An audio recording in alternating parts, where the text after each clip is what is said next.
जब से गाजी की ज़माने ने वफा ने शहीद किया था, इसलिए ये खुशी का भी मौका है और मौला कायनात की शहादत के हवाले से गम का भी मौका है। अहले सुन्नत वल जमाअत के हवाले से आला हजरत फाजिल बरेलवी फरमाते हैं कि अहले सुन्नत का है बेड़ा पार असहाबे हुजूर, अहले सुन्नत का है बेड़ा पार असहाबे हुजूर नज्म है और नाव है इतरत रसूलुल्लाह की। वो कौन सा ऐसा मुसलमान है, वो कौन सा ऐसा मोमिन है, वो कौन सा ऐसा आशिक़े रसूल है कि जिसके दिल में आज की रात शबे शहादते मौलाए कायनात के हवाले से गम ना हो। मैं समझता हूँ कि हर कलमा पढ़ने वाला मोमिन मुसलमान आशिक़े रसूल के दिल में आज की रात शबे शहादते मौलाए कायनात के हवाले से दिल में जरूर कहीं ना कहीं अली का गम होगा, अली का गम होगा। और इस गम के मौके पर हमारे हजरत कारी रियाज साहब ने हमें एक मौजू दिया कि हजरत आप मौलाए कायनात के फजाइल मनाक़िब के हवाले से चंद बातें इरशाद फरमा देंगे। मैं समझ गया कि अल्हम्दुलिल्लाह जिसका इमाम अहले बैते अतहार का गुलाम हो उसके मुक्तदी भी अल्हम्दुलिल्लाह अहले बैते अतहार के गुलाम होंगे।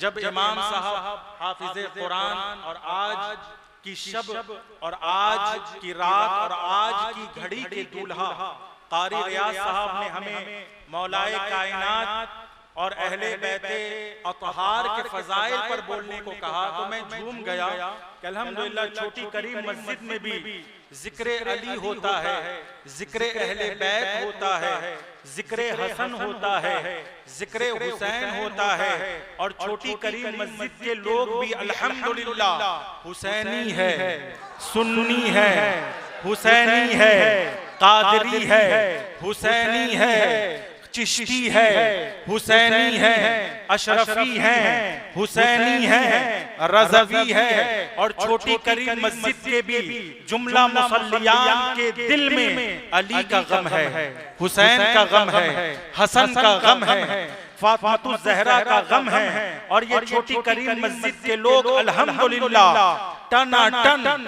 सुन्नी हुसैनी है और इनका सीना अगर चाक किया जाए तो एक तरफ मुस्तफा की मोहब्बतों का मदीना निकल आए तो दूसरी तरफ मौलाए कायनात की मोहब्बत का नजफ निकल आए। सामाईन हजरात, ये प्रोग्राम आप ज़ियाउल्लाह रज़ा ऑफिशियल की जानिब से समाअत कर रहे हैं। यकीनन आज की रात अहले बैत के लिए बड़ी सख्त रात है। आज की रात अहले बैत के लिए गम की रात है। आज की रात अहले बैत ही के लिए नहीं बल्कि मैं कहता हूं कि अहले सुन्नत वल जमाअत के लिए आज की रात तारीखी रात है। आज की रात गम की रात है। आज की रात जिक्र अली की रात है। मौलाए कायनात मुश्किल कुशा खैबर शिकन के जिनके नाम से मुश्किल टलती नहीं बल्कि मुश्किल हल हो जाती है।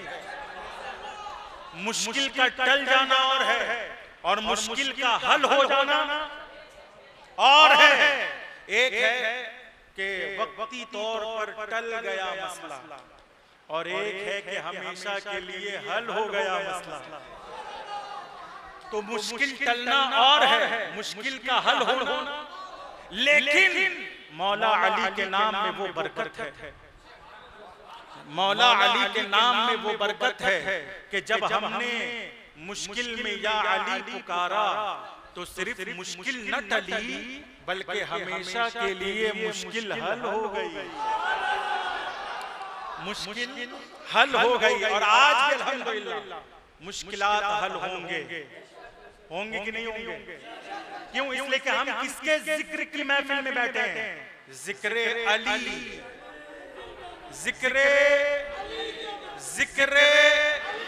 और याद रखें वो मौलाए कायनात मुश्किल कुशा चौथे खलीफा हैं। हमारा ईमान है सहाबा में सबसे अफजल अबू बकर as-सिद्दीक है, अबू बकर के बाद उमर बिन खत्ताब है, उमर बिन खत्ताब के बाद उस्मान बिन अफ़्फ़ान है, उस्मान बिन अफ़्फ़ान के बाद मौलाए कायनात है। और हमारा ये भी अकीदा है कि अली चौथे पर रहकर वो मकाम हासिल किए हुए हैं कि पहला खलीफा अली का चेहरा देखे तो कहा जाए ए अबू बकर तुम अली का चेहरा क्यों देख रहे हो? तो अबू बकर कहते हैं जिक्रो अलीयिन इबादत अन्नज़रो इला वजहे अलीयिन इबादत। के मैंने रसूलुल्लाह से बारहा सुना है कि अली का जिक्र करना इबादत है, अली का जिक्र करना इबादत, अली का चेहरा देखना। तो अबू बकर अली का चेहरा देखे इबादत अदा करे, उमर अली का चेहरा देखे इबादत अदा करे, उस्मान अली का चेहरा देखे इबादत अदा करे, तलहा चेहरे अली देखे इबादत करे, जुबैर अली का चेहरा देखे इबादत करे।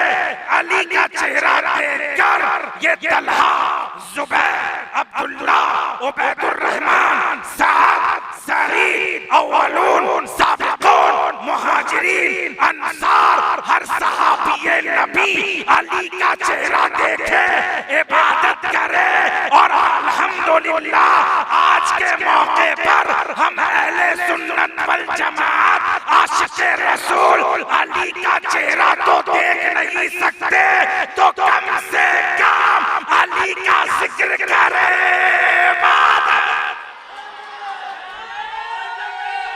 सामाईन हजरात, ये प्रोग्राम आप ज़ियाउल्लाह रज़ा ऑफिशियल की जानिब से समाअत कर रहे हैं।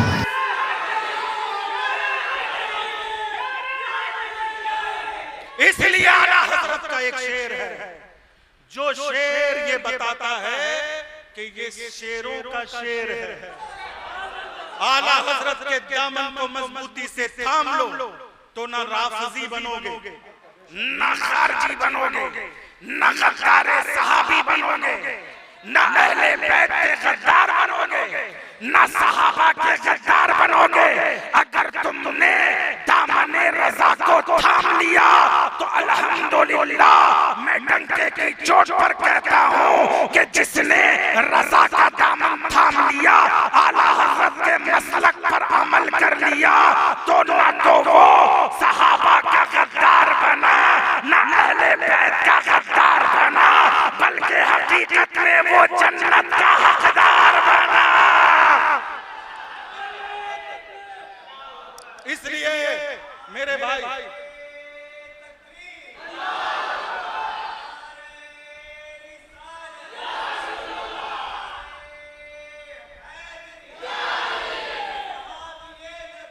जन्नती जन्नत जन्नत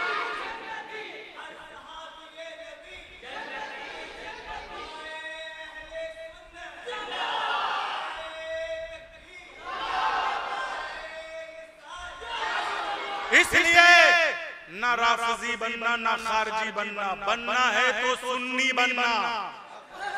क्या बनना? सुन्नी। अब अगर कोई ये कह दे कि तुम नंगे सर नमाज, तवज्जो देना, तवज्जो, नंगे सर नमाज पढ़ने वाले नंगे सर नमाज पढ़ लेते हैं, और हाथ झाड़कर नमाज पढ़ने वाले हाथ झाड़कर भी नमाज पढ़ लेते हैं, और जिक्र अली करने वाले सहाबा को बुरा भला भी कह देते हैं। तो ऐसे लोग अगर तुम्हें मिल जाए तो उनसे कहना कि हम सुन्नी हैं, हम सुन्नी हैं, हमारा बाप सुन्नी, दादा सुन्नी, परदादा सुन्नी, सुन्नी लकड़दादा, सुन्नी छड़दादा, सुन्नी हमारा खानदान, सुन्नी इसीलिए हमें किसी की नहीं सुननी। अल्हम्दुलिल्लाह हम जिस इमाम के पीछे नमाज पढ़ते हैं सुन्नी, जिस मस्जिद में नमाज पढ़ते हैं सुन्नी, उस मस्जिद की कमेटी, सुन्नी कमेटी का सदर, कमेटी का सेक्रेटरी सुन्नी। तो अल्हम्दुलिल्लाह हमारा इलाका सुन्नी केला बागान, सुन्नी केला बागान का सुन्नी मुसलमान, सुन्नी मुसलमान केला बागान में चोलिया मस्जिद, सुन्नी केला बागान में सिर्फ चोलिया ही मस्जिद नहीं है, बल्कि केला बागान में एक यादगार, एक यादगार, एक यादगार छोटी करीम मस्जिद भी है। इसलिए चोलिया मस्जिद में नमाज अदा करने वालों, कभी जोहर चोलिया में पढ़ लो, कभी असर छोटी करीम में पढ़ लो, क्योंकि वो भी सुन्नी है, भी सुन्नी।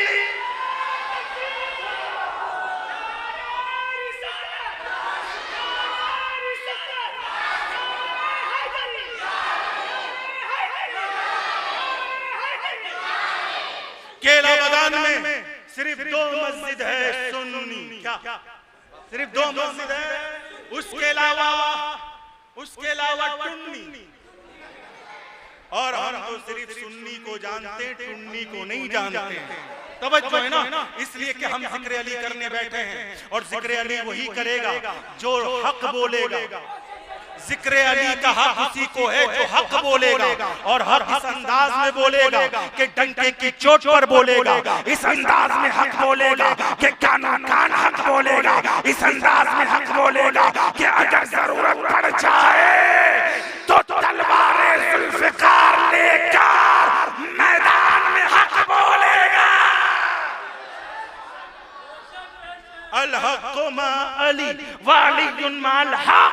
1450 साल पहले मुस्तफा ने फरमाया था, ए अली हक तुम्हारे साथ है, और जो तुम्हारे साथ है वो हक के साथ है।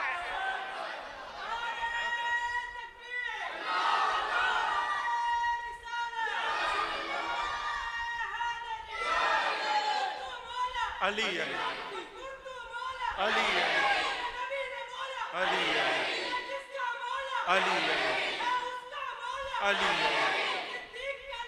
अली।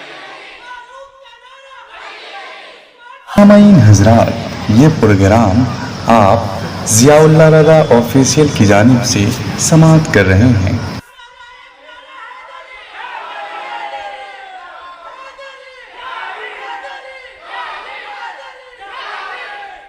इसलिए सुन्नियों कहां भटक रहे हो, कहां जा रहे हो, किस दलदल में फंस रहे हो? तुम्हारा इमाम सुन्नी है, इसलिए अपने इमाम की कद्र करो। मैं तो कहता हूं इमाम की ताजीम अपने बाप से ज्यादा करो। क्यों? इसलिए कि बाप ने तुझे दुनिया में लाया है, और ये सुन्नी इमाम है जो तेरी नमाज दुरुस्त करवा रहा है, जो तेरी तरावी दुरुस्त करवाए वो सुन्नी इमाम, जो तेरी नमाज दुरुस्त करवाए वो सुन्नी इमाम। तेरा बाप तेरे बदन का मालिक है, और तेरा इमाम तेरी रूह का मालिक है। बदन मिट्टी में गल जाएगा, मगर रूह हमेशा जिंदा रहेगी। बदन खत्म हो जाएगा, मगर रूह हमेशा बाकी रहेगी। तो जो रूह का तवज्जो, जो रूह का मुरब्बी है, जो रूह को देखभाली करता है, जो रूह की देखभाली कर रहा है, उसकी ताजीम बाप से ज्यादा होना चाहिए कि नहीं होना चाहिए?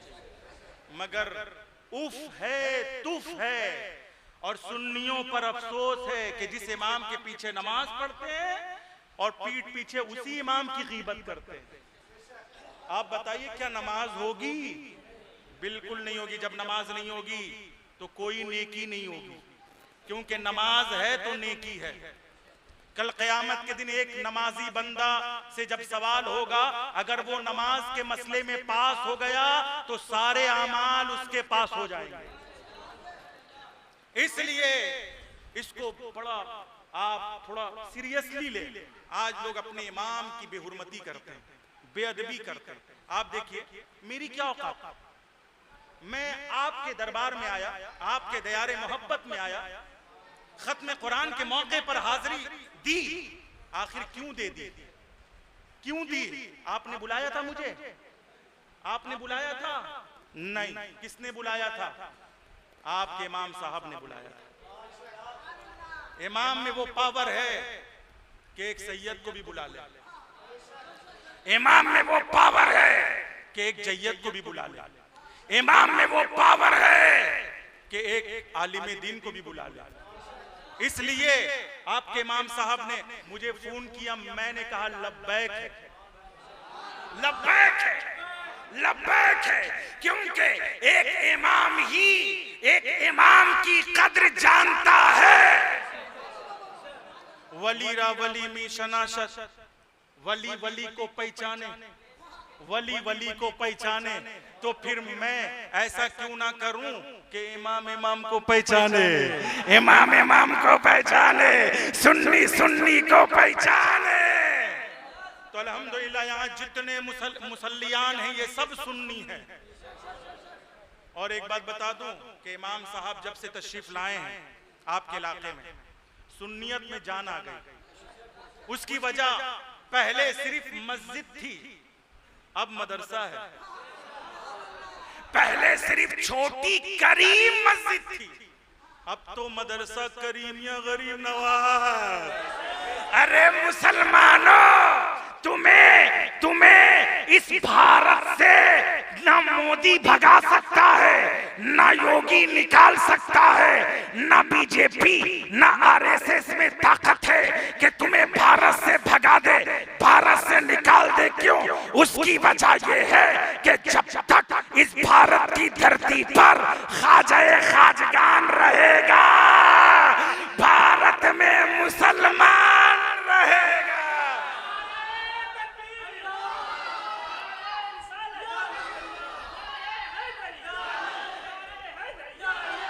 और आपका इलाका अल्हम्दुलिल्लाह कितना खुशनसीब इलाका है कि आपके इलाके में एक मदरसा है गरीब नवाज के नाम पर, और उस मदरसे का इंतजाम और एहतमाम छोटी करीम मस्जिद की कमेटी करती है ना भाई?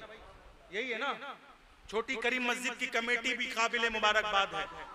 मैं दुआएं देता हूं अपने आकिब भाई के वालिद साहब जो बिल्कुल सामने में बैठे हैं, जावेद भाई, माशाल्लाह माशाल्लाह। मैं दुआएं देता हूं जितने हमारे भाई बैठे हैं, ये कमेटी हजरात, आपसे अल्लाह काम ले रहा है भाई। आप खुश नसीब लोग हैं कि अल्लाह ने आपसे काम लिया, बोलिए सुभान अल्लाह। और इसी तरह आप काम अंजाम देते रहें, आप लोगों की परवाह ना करें, आप दीन की परवाह करें, आप शरीयत की परवाह करें। अरे वो मौला हुसैन जिन्होंने अपने घर की परवाह न की थी, अगर घर की परवाह करते तो करबला के मैदान में ना आते। मौला हुसैन की सुन्नत को जिंदा करें आप हजरात। कोई कुछ भी बोले, हमें सिर्फ अपने इमाम की बात माननी है। अल्हम्दुलिल्लाह देखो ये नौजवान, अब वो मदरसा करीमिया गरीब नवाज को कम से कम 2 साल से, कितने साल हो गए? 2 साल से कारी साहब चला रहे हैं। अल्हम्दुलिल्लाह आप लोग से अल्लाह काम ले रहे हैं। और उस मदरसे में जो पढ़ाने वाले उस्ताद है भाई, अल्लाह अल्लाह, उन्हीं की तरफ तो मैं आ रहा हूँ। वो उस्ताद भी बड़ा निराला उस्ताद है, बड़ा शानदार उस्ताद है। अरे भाई मैं तो कहता हूँ हजरते कारी हाफिज मौलाना निसार साहब जिंदाबाद, माशाल्लाह। जो 40 बच्चों को एक वक्त में, तवज्जो है ना, एक बड़े से बड़े आलिम दीन, बड़े से बड़े कारी कुरान 10 बच्चों में हार जाते हैं, 10 बच्चों में हार जाते हैं। नहीं कारी साहब, एक और उस्ताद को रखिए आप। मैं 40 बच्चों को नहीं पढ़ा पाऊंगा, मैं 20 बच्चों को नहीं पढ़ा पाऊंगा, लेकिन कारी साहब, कारी निसार साहब, मुबारक हो आपको, अल्लाह ने आपसे काम ले लिया कि आप 5 बच्चे नहीं, 10 बच्चे नहीं, एक एक वक्त में 40 बच्चों को संभालना है। 40 बच्चों को, एक तरफ दौर चल रहा है, एक तरफ सबक पारा, एक तरफ आमोख्ता, दूसरी तरफ तजवीद, मारफतुत तजवीद। अब बताइए तो इतने अच्छे कारी साहब जब आपके इलाके में आ गए, आपके मदरसे को संभाल रहे हैं, तो इनका भी हक है कि नहीं है? इनको आपने क्या नजराना दिया? बोलिए, देना चाहिए था कि नहीं देना चाहिए था? मैंने देखा अल्हम्दुलिल्लाह हमारी कमेटी ने, अरे जावेद भाई तवज्जो, जावेद भाई तवज्जो दीजिए हमारी बात पे। आपने अल्हम्दुलिल्लाह आप लोगों ने इमाम साहब को नजराना पेश किया मेरे सामने, मैंने देखा, बहुत खुशी हुई। अल्लाह आप लोग को सलामत रखे। मुअज्जिन साहब को आपने, नायब मुअज्जिन साहब को, लेकिन मदरसे के कारी साहब, उस्ताद जी, अल्हम्दुलिल्लाह मैं तो कहता हूं भाई अपने बच्चे को सिर्फ उस्ताद बनाओ। क्या बनाओ भाई? डॉक्टर मत बनाओ। उसकी वजह यह ना कि हर डॉक्टर की चाहत होती है कि हर बंदा मरीज आए। अपने बच्चे को एडवोकेट ना बनाओ, वरना हर वकील की चाहत होती है कि हर बंदा मुजरिम हो। तवज्जो है ना? अपने बच्चे को पुलिस मत बनाओ, वरना हर पुलिस की चाहत होती है कि बंदा मुजरिम हो। तवज्जो है ना? एक उस्ताद है अल्हम्दुलिल्लाह, कौम का उस्ताद है जिसकी चाहत होती है कि हर बच्चा उस्ताद बने, हर बच्चा सिखाने वाला बने, हर बच्चा पढ़ाने वाला बने। इसलिए हमें चाहिए कि हम अपने कौम के इमाम की भी ताज़ीम करें, उनकी भी कद्र करें, उनकी बारगाह में भी नजराना पेश करें, और अपने कौम के उस्ताद की भी कद्र करें, क्योंकि ये उस्ताद है जिनके दिल में ये दर्द है कि मेरा भी शागिर्द उस्ताद बने, मेरा भी शागिर्द उस्ताद बने। इसलिए मेरे भाइयों, तो ये बातें हैं, अल्लाह तौफीक अता फरमाए कि हम सबों को सिराते मुस्तकीम पर गामजन करें, हम सबों को हिदायत अता फरमाए, ईमान की दौलत नसीब फरमाए, अच्छे बुरे में तमीज अता फरमाए, हलाल और हराम में तमीज अता फरमाए, सिद्क़े दिल से पढ़े अस्तग़फिरुल्लाह और रब्बी मिन कुल्लि ज़म्बिन अज़नबतुहु व अतूबु इलैहि ला इलाहा इल्लल्लाह मुहम्मदुर रसूलुल्लाह। खड़े हो जाएं, हुजूर की बारगाह में सलातो सलाम पढ़ लें। सामाईन हजरात, ये प्रोग्राम आप ज़ियाउल्लाह रज़ा ऑफिशियल की जानिब से समाअत कर रहे हैं।